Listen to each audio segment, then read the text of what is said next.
बिस्मिल्लाहिर्रहमानिर्रहीम। नाज़रीन अस्सलाम वालेकुम।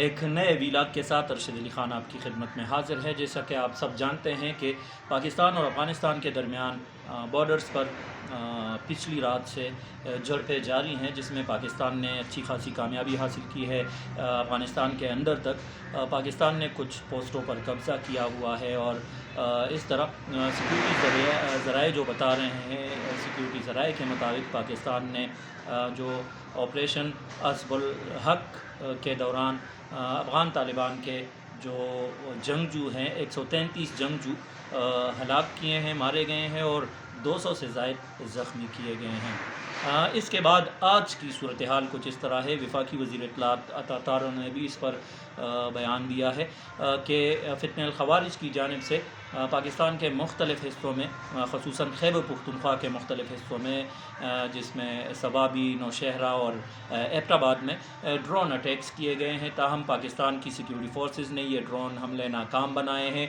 और तीनों जगह जो इनकी ड्रोन सिस्टम के ज़रिए ये ड्रोन उतारे गए हैं या गिराए गए हैं। ताहम सवाबी में जो ड्रोन अटैक था वो एक government girls higher secondary school पर किया गया था और उसमें एक तालिबा के ज़ख्मी होने की इतलात है, जिसको अस्पताल मुंतकिल कर दिया गया है। तो कहने का मकसद ये है कि अफ़गान तालिबान और फ़ितनल ख़वारिज TTP कलदम TTP जो है वो अब ऊँचे हथकंडों पर उतर आए हैं। अगर देखा जाए तो स्कूल को निशाना बनाना इंतहाई घिनौनी हरकत है और इसको क्लेम भी अफ़गान तालिबान ही कर रहे हैं। ताज़ा बताज़ा जो भी सूरत हाल होगी वो आपके साथ शेयर की जाएगी। शुक्रिया।